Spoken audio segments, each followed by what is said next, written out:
I know, and we are reporting that, here in California, there is no outbreak, no local outbreak. In fact, cases are down, according to the CDPH this year compared to this time last year. But people still have concerns. So I guess my first question here is, what can you describe, like, what symptoms should someone be on the lookout for that would cause you to say you should report this to public health? Might be what we're talking about here. Yeah, so people who have Cyclospora infection have gastrointestinal illness, and that's primarily manifested through diarrhea, watery diarrhea that can be explosive. And this is associated with other symptoms such as nausea, bloating, and cramps. It usually is not associated with fever or vomiting, and that differentiates it from other causes of gastrointestinal illness. And just to be clear, in terms of reporting, the only reported cases are going to be those that are confirmed, so those that are tested. So if you're sick, those are not the kind of cases that are being reported without confirmatory testing. And so if you suspect you might have this, let's say you just recently went to Michigan to visit family and you're like, okay, I know that's a hot spot. Um, I guess should someone go seek out their public health official or go to their doctor and say, hey, I think I have this? Yeah, so if you think you might have this, then I would see your regular doctor and they can do a test for this. It's a stool test, it's a PCR assay, part of a panel, and it's on that panel. And so that this can confirm the diagnosis. Now, for many people who are ill, they might have mild illness, and so they won't necessarily need to see their doctor. For example, if you have diarrhea a few times a day, but it's manageable, it doesn't interfere with your activities, you might not end up going to the doctor and you can get better all on your own. So it's really the patients who have more prolonged symptoms or more severe symptoms that might interfere with their daily activities, whether they're going to school or work. Those people should get a diagnosis because we have a specific treatment that can shorten the length of illness. And is that an antibiotic or how do you treat that? Yeah, so a common antibiotic is used to treat this infection, trimethoprim sulfa, and it goes by the trade names of Bactrim or Septra. And it works well to shorten the duration of illness so that people get better faster. And because this is parasite, you mentioned that people with mild cases can get better on their own. Does the body just attack if there's like a smaller load in the body? How does someone get better without antibiotics? Yeah, so people's own immune system can attack the parasite and get rid of it so that people recover within a few days. So many cases are mild or moderate. Most cases don't end up in the hospital. In this outbreak, less than 10% of the people who are infected have been reported to be hospitalized, and no deaths have been reported. But the major fear is that if you do get this, not only is it uncomfortable, but it can result in dehydration. And so those who are more prone to dehydration at the extremes of age, young children and the elderly, they might get dehydrated, behind on their fluids, and they might need to get intravenous fluids, for example. And why is it? I think it's one question that keeps coming up to me as I'm reading articles about this. Why is it so hard in the case of this infection to determine the source? Is there a lag between infection and the manifestation of symptoms? Yeah, that's exactly the issue, is the average time between getting exposed to the organism and then having symptoms is about a week, but it can be up to 2 weeks. So when you're investigating an outbreak, what you would do is you would interview people and say, tell me what you ate the week or two before you first had symptoms. And many people can't remember specifically what they ate. And then even if they do remember, then to go back and try to test those foods, if they're fresh foods, they may not be available. So you may not be able to confirm the source. So yeah, that makes it tough. You sort of have to, for lack of a better word, triangulate far back between all of these people and say what possibly could have been the commonality. I know in Michigan, some health officials are saying perhaps lettuce.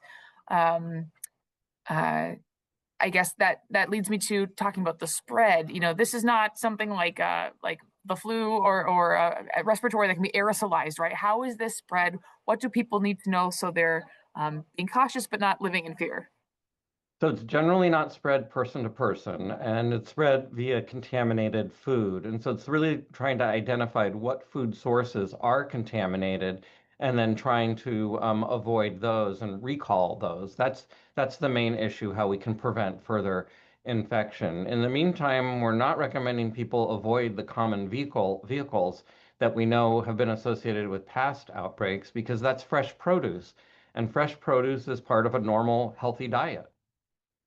Yeah, let's talk a little bit more about that. I have some friends who say, "Oh, I'm not going to trust this bag lettuce in my fridge right now." Like they're, I guess understandably concerned because no one wants to deal with these symptoms. But um, I guess I should ask, what is a practical, realistic step to protect oneself, short of throwing away the produce in their fridge? Yeah, so bagged lettuce is more likely to be contaminated than a whole head of lettuce, and that's because the bagged lettuce often undergoes additional washing, which may be contaminated if the water is contaminated that's washing that. So getting whole heads of lettuce, maybe throwing away the outer leaves, the first few sets of outer leaves, that's generally going to be healthy. Washing fresh fruits and vegetable under cold running water is appropriate. It may not totally eliminate any contamination, but it reduces the contamination, and that reduces risk of infection. Other common sources of infection in past outbreaks have included parsley, cilantro, and basil. If people want to avoid those for now, that would be fine because you can still have a healthy diet without those. Other common sources have been raspberries. Raspberries are very difficult to wash because of the small interstices in the fruit. You can cook produce to make it safer, but fresh produce is great, right? A fresh raspberry is fantastic. So cooking it really changes the flavor. And of course, for salad greens, that needs to be fresh. You don't cook salad. So cooked vegetables would be fine. If there were cyclospora on that, cooking it would take care of that. Yeah, as long as you're heating it to 158 degrees. So most times with cooking, you will achieve that. Okay, that's good to know. Um, I guess when would you recommend people? At what point do you say, okay, I think we're on the other end of this outbreak that we're seeing elsewhere at this point. Maybe people can dial back some of the precautions if they really want to go back to bagged lettuce, if that's a normal part of their grocery shopping. Well, I'd like to see more information about the results of the investigation. So if they can identify exactly what's causing this and exactly what products, and then recall those, then I think we'd have a lot more confidence to say, don't worry about it. Go back to eating all these potentially contaminated fruits and vegetables. But in the absence of them identifying it, then I think we're just still in the waiting phase. With your experience in infectious diseases and your knowledge of this of cyclospora particularly, do you expect that health officials will maybe the next week or so find source?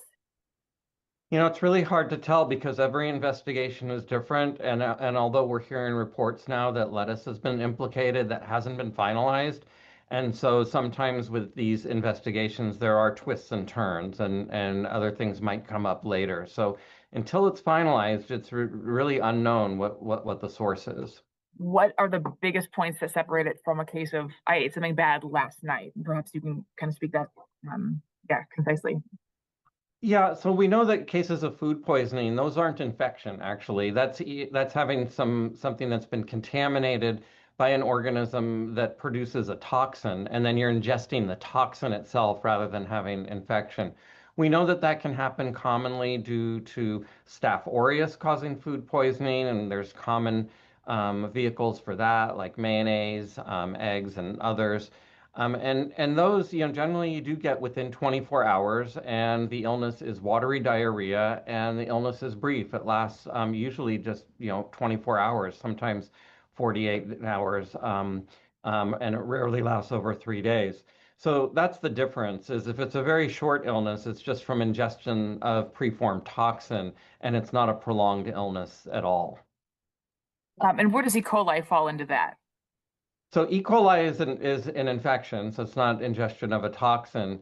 And that can cause bloody diarrhea. And so that's different because Cyclospora usually causes more watery, non-bloody diarrhea.